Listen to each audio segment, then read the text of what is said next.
There are two use cases, There's the use case where someone is going to just retrieve our format and not modify it and just serve it on the web, which is bulk of what 3D commerce is for. They just want something that works fast, that is high fidelity. The use case where people want to modify the splat they get. And there are lots of layers to that. Today, we are going deep on a new approach to 3D capture that could fundamentally change how products are sold online. I'm joined by Mariem Farhat, co-founder and COO of Solaya, a deep tech startup working on turning cutting-edge research like Nerf, Gaussian Splatting and photogrammetry into practical tools for e-commerce. Her team is tackling one of the biggest challenges in retail technology: how to generate accurate 3D product assets at scale. In this conversation, we break down what actually makes a 3D capture pipeline usable in production, from file size constraint to platform formats. In terms of size, our splats are around between 30 megabytes and 60 megabytes, something like this. We have a path currently to decrease that towards 10 megabytes. But the real opportunity might be much bigger than simply rotating products on a website. To me, there are unlimited possibilities. Once you have a 3D model of an object, you can extract pictures from it, you can extract videos from it, you can use GenAI to combine it and place it onto a background. You can really use the object as it was in a virtual photo shooting setting. We talk about where Gaussian Splatting fits compared to meshes. There is a chance that Gaussian Splat may become a transition format. To us, the real vision is to work a lot on the Gaussian Splat, to have the best Gaussian Splat possible, which will allow us to have the best mesh possible. And Mariem shares a perspective that is rarely discussed in the AI conversation today: the role of Europe is actually playing in this field. Gaussian Splatting, it was invented by the INRIA of Sofia Antipolis. It's right across where Massimo and I live. It's nearby, it's in south of France, it's under the beautiful sun of south of France, and that breakthrough came from France, actually. It didn't come from Asia, it didn't come from the US. The big power Asia and US have is the scalability power. But this creativity, what we're doing at Solaya, this attention to detail, it's deeply European. But before getting into it, I wanted to thank Gaussian AI who made this episode possible. Gaussian AI is a London-based tech startup building the technology for capturing and reconstructing animated Gaussian splatting for virtual production, VFX, sport, training, and more. The team has recently announced an update that makes 4D Gaussian splatting streamable on browser, mobile, and even in a VR headset. You no longer need to download before watching, just play like a regular video with no restriction on content length. Make sure to check out the demos directly on the website at gaussian.ai. And now, let's roll the titles and welcome Mariem under the spotlight.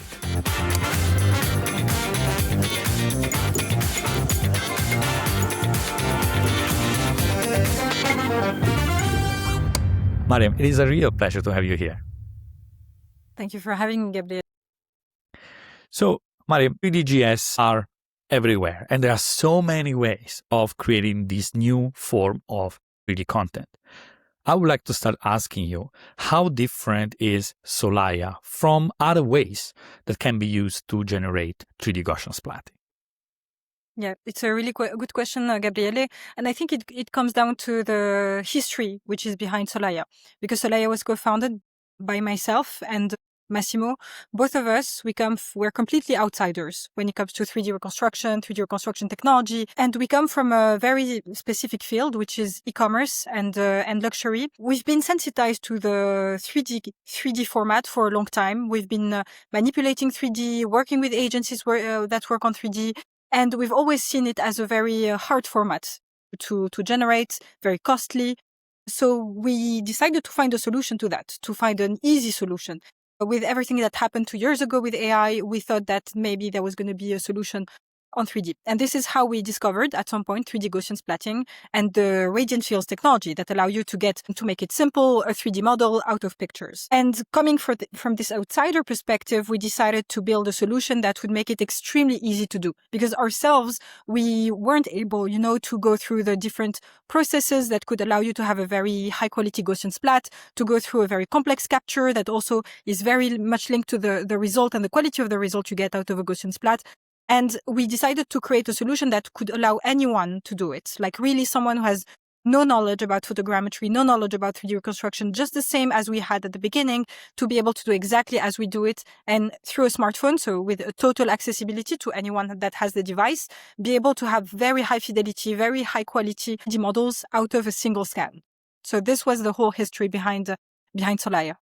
So you mentioned, let's say, ease of use as one of the key value proposition, as well as high quality. Can you elaborate a bit on those? What does it mean easy to use, and how do you maybe benchmark the quality of your app against yourself in terms of improvement or maybe others? Yeah. So in terms of ease of use, the idea was to have an ultra-guided capture experience. So when you look at other capture apps, a lot of them, they're made for professionals. They allow you to fix ISO, to fix many parameters that are then used in the reconstructions. Someone who comes completely outside from this field doesn't even know how to fix those parameters. So we created a perfect setting for the capture, both in terms of how the capture is proceeded, meaning what gesture do you do around the object, but also in terms of the different parameters that we include into that, in terms of the different angles that we get into there. And the standard process allows to make it very easy in the end to replicate and to do multiple times over and over again, because it's also always the same gesture. And this has been a lot of bulk of the work on the accessibility part. So making it super simple, having a certain capture workflow that is always the same, that is super easy, that is quick.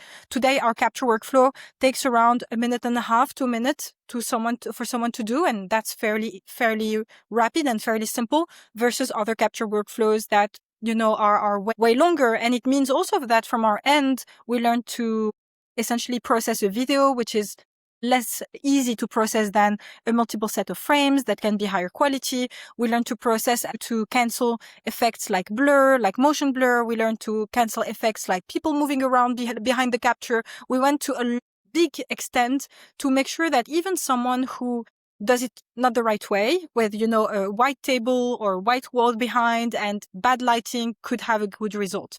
And that's really the accessibility behind it. It's to allow someone who shouldn't have a good result to have a good result anyway. When it comes to quality, we like to talk about fidelity instead of quality, because in the end, what you get is a 3D picture of an object. So it's like when you take a picture with your smartphone. You want the picture to be faithful to reality. What you see on the smartphone has to be the same at some extent, with some retouching on top, but to reality. And it's the same for the fidelity and what we are looking for to provide in terms of fidelity. So I want to now. So there are two things that have so many questions. So the first one is from a user perspective, right? So that's one thing we want to go there.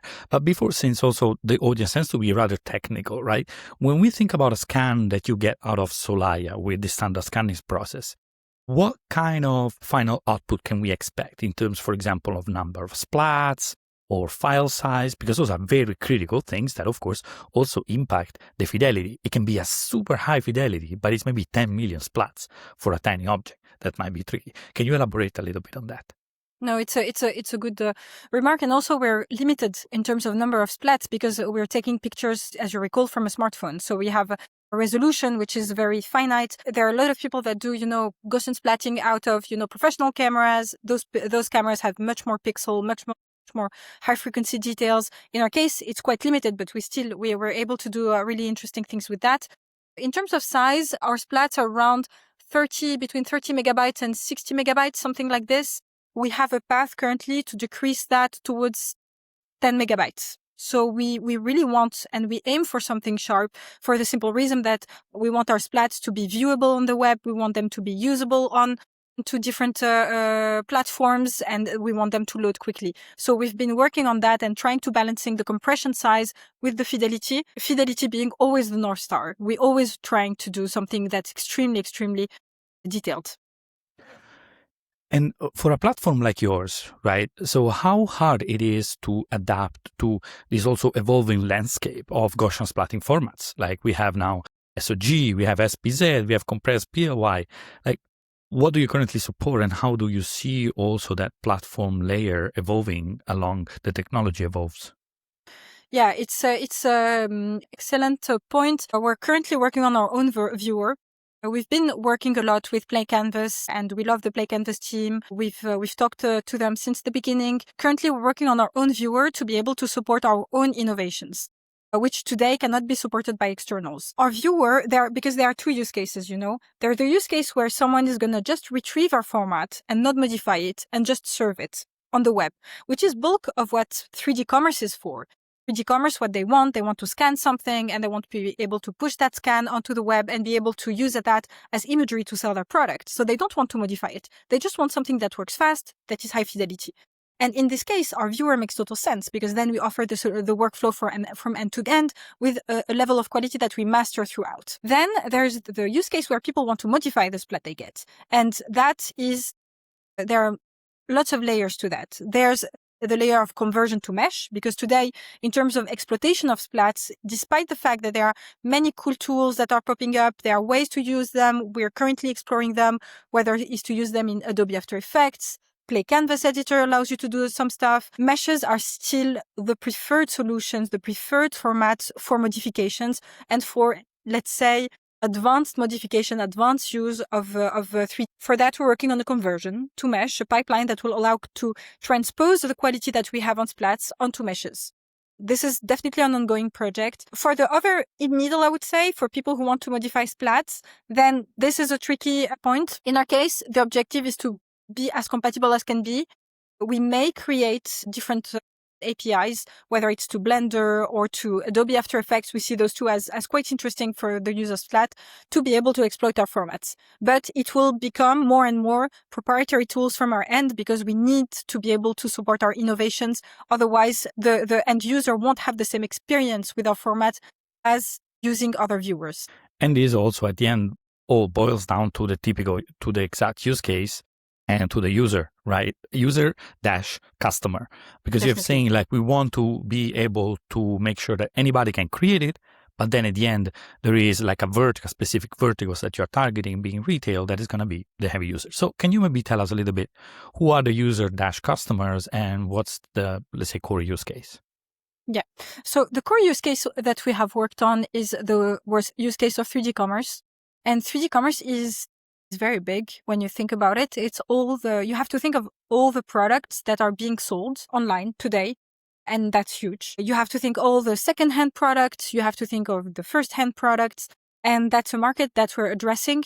And this market, the real need is to offer a very faithful representation of an object. It's what they need. They need to have something that's exactly like reality, because if you don't have something that looks exactly like reality, when they purchase the object and they receive it, they turn it back. It's not the right color. It's not the right texture, so this is where we bring value, because with a set of pictures, which is today the e-commerce experience, you have a suboptimal experience in the end. You don't have all the angles. You don't have the volume. You don't have the same impression of the object as with a 3D model. And making this 3D accessible is what we bring to the table, because so far the workflows that allowed you to have 3D are super costly. Either it's big scanners, those are super costly, hand scanners, hard to use, no one knows how to use them. Otherwise, like 3D modelers, 3D designers, and that's a very expensive and hard to manage solution, how to scale as well. So if anyone can do it out of a smartphone, it allows anyone who sells their product on eBay or that sells their product on, Celency, any platform, to scan the object with their phone and then they can sell it right away and have very faithful imagery for their clients. So this is the core use case. Now we're in conversation with partners such as Dassault in France. It's a very big 3D company, and we're starting to explore use cases that are more towards the industry, because you have multiple layers to an object. You have how you represent an object, and then you have how do you manufacture the object? What are the components? What are the sizes? How do you reverse engineer it? What are the materials? What are their properties? And all that is also interesting information that we will be looking to retrieve and to allow to exploit to our users. So you mentioned the fact about, let's say, products, the e-commerce market is huge, right? And of course, the volume of products that also go through these pipelines is also huge. How do you facilitate that? So how can Solaya work at scale? Is that intended that people scan manually each product? Is there something that goes along besides just uploading stuff from your phone into the cloud? Because this also makes me think about another angle. So this secondhand world, it's another interesting world. I never thought about it. And I think it's an interesting one where any user could actually, if they want to increase the chance, they maybe even pay a premium to get a faithful reconstruction of a secondhand product that they want to. I think it's, and that I see that working 100%. But when we are talking about several variants of shoes, clothing, and so on, with this collection changing every few months, How does Solaya enables those reseller to produce 3D at scale? It's the whole point. Because when you think about it, so we know extensively the field of content production for retail. Today, how it works is that you have warehouses and you have batch shooting of objects into the warehouse. And what happens, which is even crazier, is, for instance, if you have an object which is sold, let's say in Zalando, and it's sold also on the brand's website, and it's sold on 3 other marketplaces, the product is shot 5 times because every marketplace has different photo shooting guidelines. And when you think about it, it's extremely inefficient. The product has to go out of stock every time. It has to change all the time.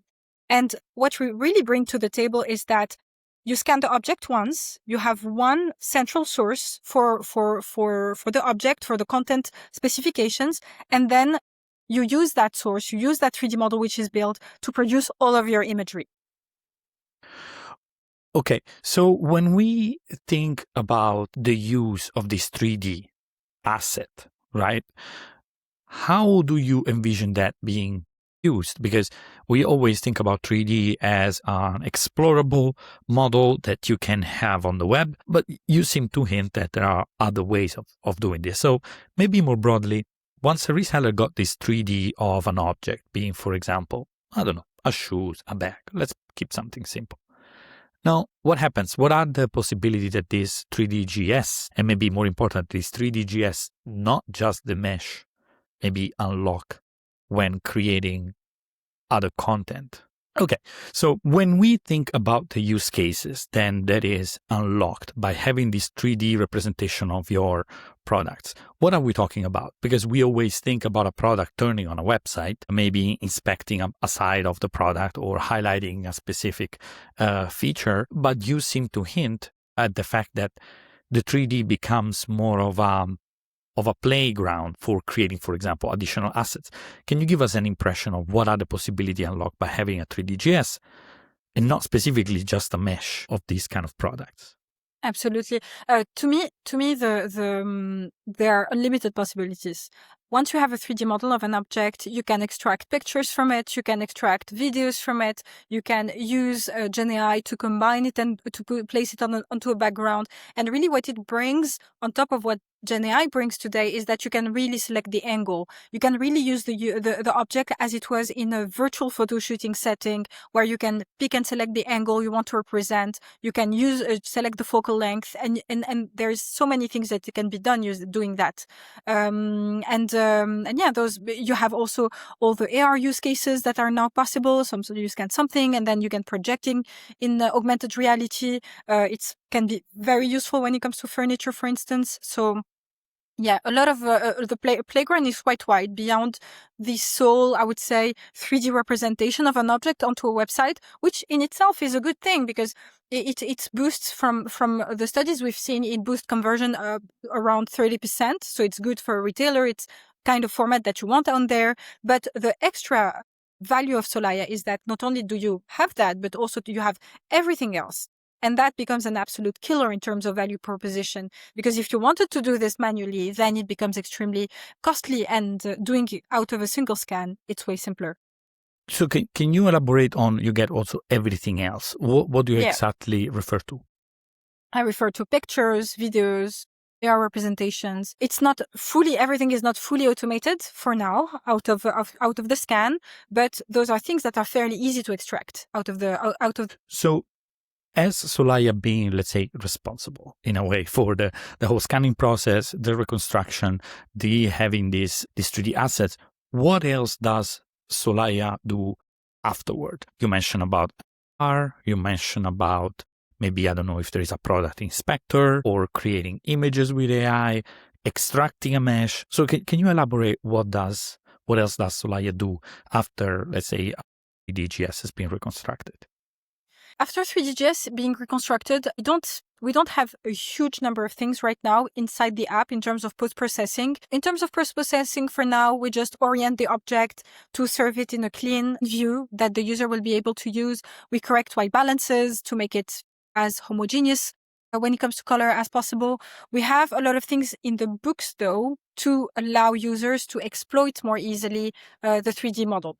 We have one innovation which I'm particularly excited about, which is called delighting. What we're going to do is that once you get your 3D GS, you'll be able to process it into an additional algorithm that will apply a studio light across the object, getting rid of inconsistent lighting and allowing the user to see the real color of the object. And itself, color is a super philosophical question, as you probably know, but it's huge value because when you buy something online, you want to make sure the color is real. It's exactly what you will see with your eyes. But what does it mean? Because it really depends on the light of the room that you look at the product on. So this post-processing element is something we'll hopefully add this month, by the end of this month, onto the product, and that will allow someone, even if they scan something in a room where lighting is a bit yellowish with a bit, inconsistencies, then they get to a 3D Gaussian Splat that's perfectly lit across the different views, and that they can sell and that they can also display online in a way they can feel confident about. There is also this other thing you mentioned before. It was about the conversion to a mesh, right? How does that work? Because I think sometimes also people do not associate that. For example, there are those products that are maybe flat or one color and that are basically impossible to scan using standard photogrammetry techniques. And not many come to think at the fact that the 3D-GS could be used as a way to extract a much more reliable mesh. Can you elaborate a little bit about that specific use case, or specific ways in which you intend to, let's say, enrich what retailers or others might get from Solaya? Yeah, it's also a philosophical question because, I don't know. From my perspective, there is a chance that Gaussian Splat may become a transition format actually down the line, meaning that because the mesh is the output that you can do exactly the same thing out of a mesh that you can do from a Gaussian Splat today. But the only thing is that from a mesh, you can do more. And a mesh is higher. It's more difficult to have a very high fidelity mesh than a high fidelity. So to us, the real vision is to work a lot on the Gaussian Splat, to have the best Gaussian Splat possible, which will allow us to have the best mesh possible. And this is the pipeline that we're creating. The mesh is merely a translation of the Gaussian Splat. But of course, it's not straightforward. To be able to translate a Gaussian Splat from a mesh, you have to have a process that is extremely robust, that works extremely well, that allows you to get to the same level of details, but also that will allow you to get good topology, good textures, good UV maps. So the mesh to me is what it means in terms of quality on Gaussian Splat is not the same as quality on mesh. On mesh, where users will wait for much more features, I would say. So for us, those are two work streams. But as you see, they are connected.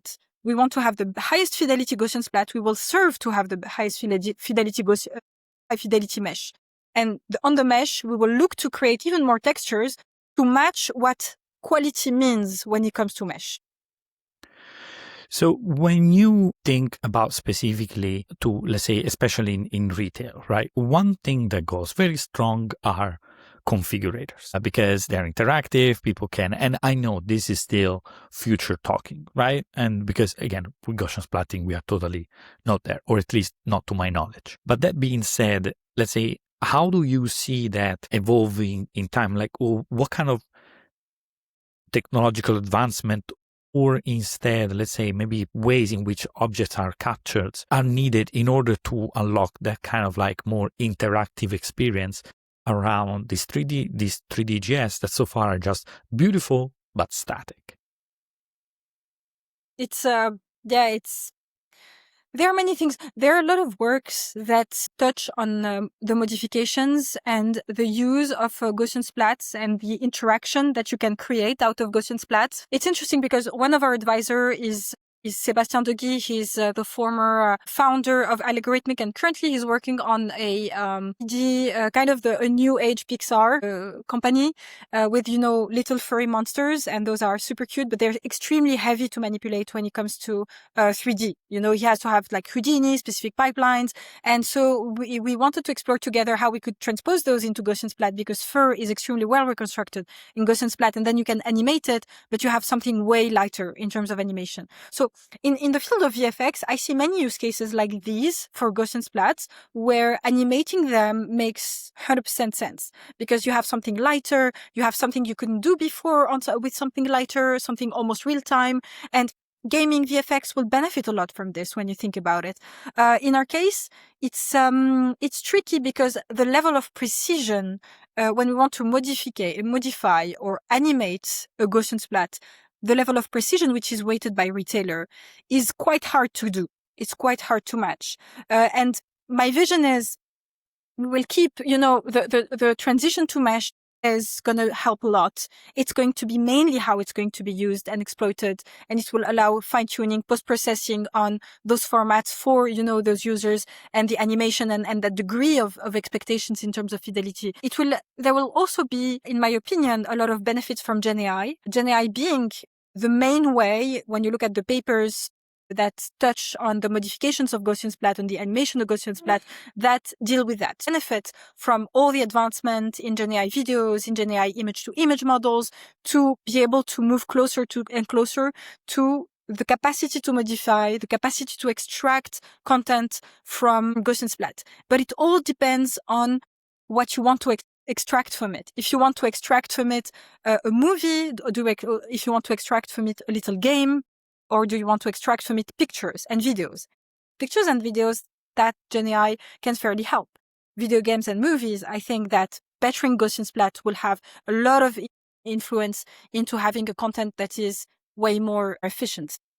So far we also discussed and we always revolve our conversation around products, right? So I reckon that that's the focus of Solaya, right? We're not talking about scanning environments or something like this. The focus remains product objects for that matter. Now, and what got me was also back what we were saying around second-hand platforms, right? Here in the Netherlands, we have Marktplaats, is super popular. I imagine every country has its own. Now, while I can easily imagine me or someone else wanting to create a scan of a couch or something that is maybe a piece of clothing, right? That could be fairly easy to do, I can imagine. How does the economics work? How does the business model of something like this work for the online retailer, for the user? Like, how do you envision who gets the cost of this processing? Yeah, the cost is it's very accessible because you get your 3D model for something like €3, €4 in the app. At least it's the model that will have in app for B2C clients. It's a little higher than that for big clients that we're dealing with because we have a lot of customer service with them and other formats that we automate for them as well. But when you think about it and you think about how much your setting costs or how much a photographer costs or how much a 3D modeler costs or any other solution, to me, our solution is going to be the most economical one for the fidelity that it provides. And most of the time, it's not at all a challenge. Cost hasn't been a challenge we've received in terms of, this is too expensive. Like most people don't see it as at all as a roadblock. It's something that can scale quite fairly. I think that cost will decrease in the future from our side, most definitely, as we make our models sharper, as we make everything faster, we will be able to have something that's even more accessible. We want also to be the most accessible solution out there for it to be a no-brainer to use Solaya. When you have a choice between Solaya and another, Solaya has to be the solution of choice because it's the highest value and the highest scalability. Sorry. I thought about that because, again, it's about getting 3D and getting this in the hands of as many people as possible. And if someone has no idea about 3D, all of a sudden gets, wow, I can start scanning my thing.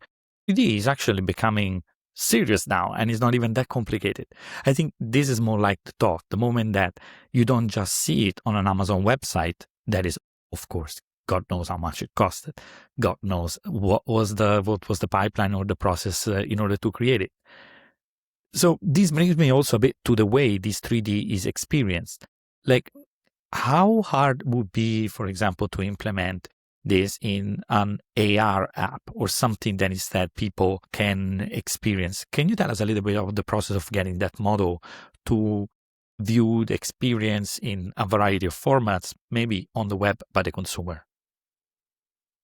We haven't done a lot of tests and experiments on AR. We've done the test last year with the creative group that used our Gaussian Splat and integrated it into Snapchat's AR, and it worked fairly well. It was not too hard from their side, but they had to do a few steps to be able to do this. AR hasn't been, the thing we've been experimenting the most, but it shouldn't be harder than manipulating any other Gaussian Splat format. If we see a lot of, excitement around AR and excitement around having more features from our ends that are linked to AR, we'd be happy to have a closer look at that and to provide an experience that will be simple as well to.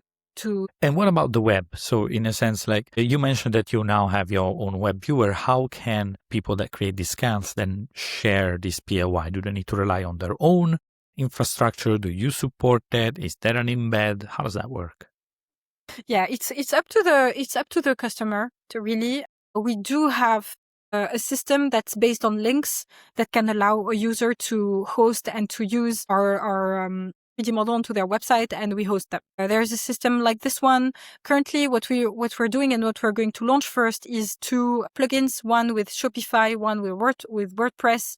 And the idea is more to serve our viewer through those types of plugins to allow, someone to push their 3D models onto a CMS with just a link that they can get from the app, rather than going to something that's more custom. And if the user wants to build something custom, he has the 3D model anyway. If he wants to host it and build something that's specific, but yeah, the idea is more to work on plugins that will allow to serve our viewers in different e-commerce platforms and to fairly easily publish a 3D model onto that viewer. And since you mentioned about plugin, right? I recall that not long ago you also mentioned After Effects, for example. So when it's about creating instead composition from that Gaussian Splat, how do you envision people doing it? Is there something that they can come from Solaya? Do they need to rely on third-party plugins for After Effects, or maybe other Photoshop, maybe to compose the image that they want? Absolutely. No, After Effects is a really good point, because what's super interesting with Splat in After Effects is that they're very light. When you try to use a mesh in After Effects, it makes it bug and it doesn't really work. But when you use a Splat in After Effects, you can do like very neat videos out of that. And that's kind of something unique about the Splats. It's how you can use them into After Effects. For now, there are, as I said, there are plugins that are a bit open, on the different platforms, whether it's Houdini or, Unreal Engine, Blender. There are plugins that are kind of the best for each one. For now, those plugins, the 3D models that we support, are compatible with all of these plugins. In a few months, it won't be the case anymore. So this is where we're going to move and offer our own plugins towards After Effects, towards Unreal Engine, etc., based on our users' demands. But yeah, I would really encourage people who haven't used Splat in After Effects to try to conduct and do motion design using that. It's a really cool use case. This is also, maybe not necessarily in After Effects, but when we talk about 3D, I think one of the important aspects is the lighting of the scene, right? And you mentioned that you do de-lighting. So you remove, if there are, let's say, specific lighting effects, I wouldn't say even call artifact, but the local lighting is baked in the model in a way when you capture it, right? You remove the lighting. Is there anything that you can do to facilitate that adding of lights afterward, for example, right now or in the future with your plugins? Yeah, it's definitely, what we're doing right now in terms of de-lighting is actually a relighting, because we apply the light of a studio on top of the object. The ability to relight Splat is definitely something we'll be able to tackle on, and we'll try to tackle on with our own plugins. So you guys have launched the app, right? So it is basically out there and people can already start experimenting with it. How do you envision this year going for Solaya? What are your top priorities, and maybe why you pick those over others, given that there is so much going on in the space? No, it's going to be a very heavily packed year. We have a lot of features that we want to roll out, and so the year is going to be divided more or less in 2 phases for us. The first phase is that we're going to accelerate on the product we've just launched.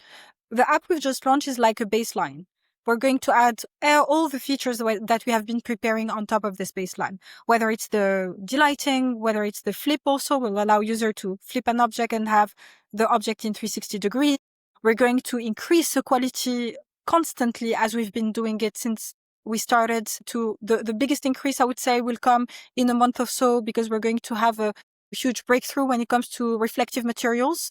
It's a breakthrough we've been working on for 3 months. We're starting to have very compelling results. For instance, if you see like a very smooth, glossy, mirror-like textures, we're going to have, something that's way, way sharper than anything that was on Gaussian Splatting before that. Those are the bulk of the different features that we are going to unroll in the coming months. On top of that, we're going to work also on the first scene capture. So this is very well. We've been focused on objects so far.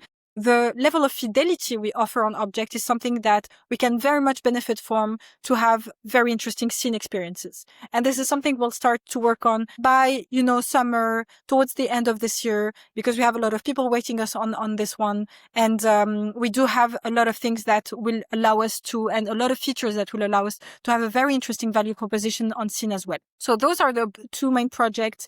And as you said, there is the reconstruction and there is the layer of exploitation, how you can exploit the Gaussian splat. On the exploitation side, we're going to very much try to offer, whether it's APIs that allow users to use our splats in the platform of their choice, but also to conduct some simple, I would say, manipulations of the splat on the app.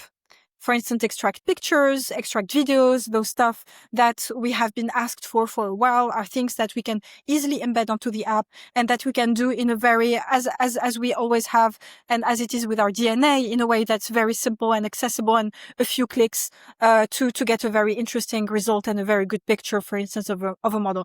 And as we move forward, the entire suite is going to get bigger with this idea of modularity, where you can use our model, but you can also use something that's like a finished deliverable, whether it's a 360 video or a picture.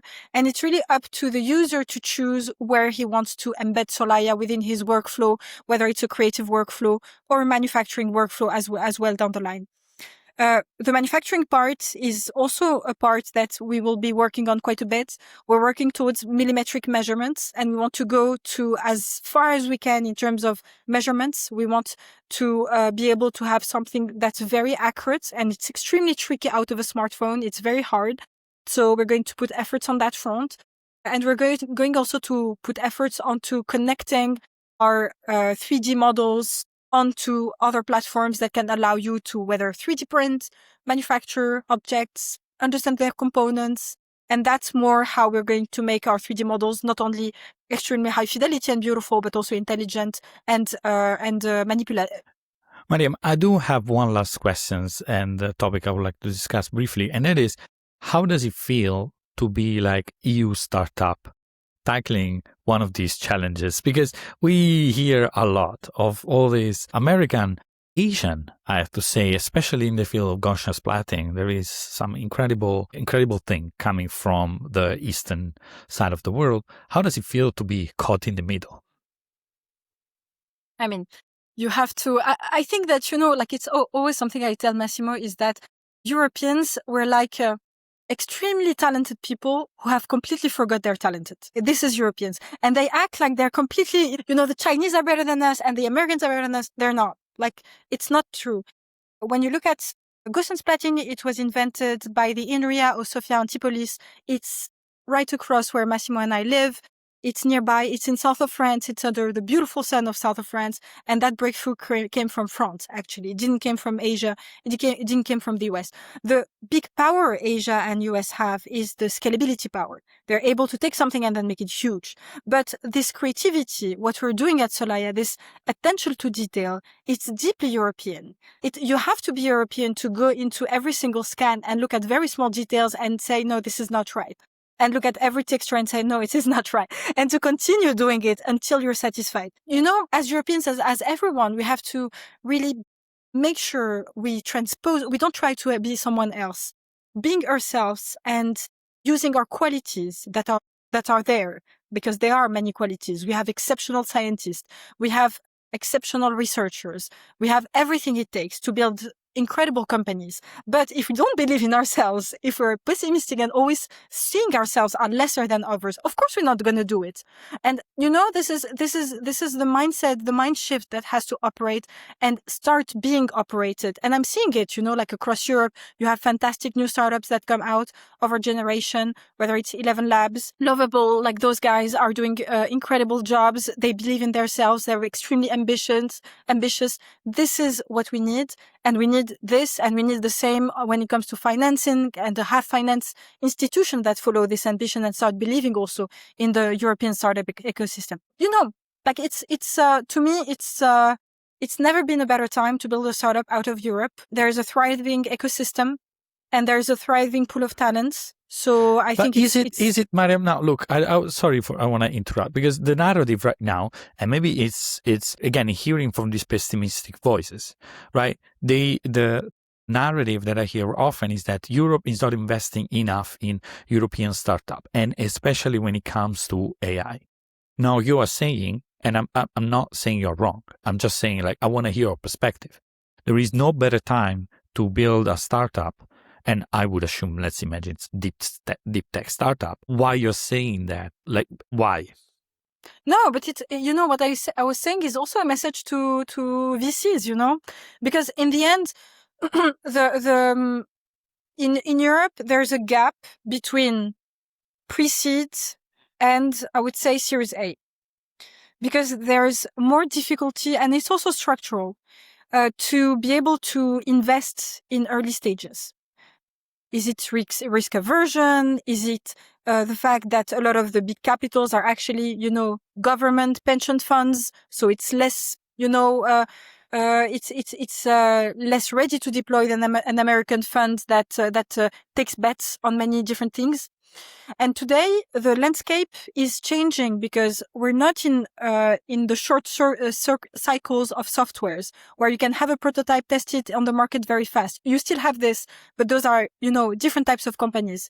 When you touch on AI companies, you have an incompressible time of research before you have something that you can present to the world. In our case, it took us a year and a half to have something that's good enough, that's at least the best in the market, and to be able to present that onto the market and start selling really seriously. So, this incompressible time, who finances it? That's the real question. And I think that's the gap today that's not addressed in Europe. And the only way we could address it is that we raise funds from the US. We weren't able to raise any funds from Europe because it's a gap that we have identified. We know everyone. We know all the funds in France. Most of them, to be honest. And the only ones that have supported us, and they're doing an incredible job, it's BPI. It's the French Public Bank of Investment. And to me, the BPI is one of the best things as a startupper in France because they're absolutely incredible. They deploy funds across so many different industries. They support early entrepreneurs. They know the technologies. They place bets. They want to accelerate some technologies, even if they don't see exactly how it's going to impact from a business perspective. There is this belief. And I think it needs to be accelerated in Europe. It's really a question of financing. It's not a question of talent. It's not a question of capacity. It's not a question of ambition.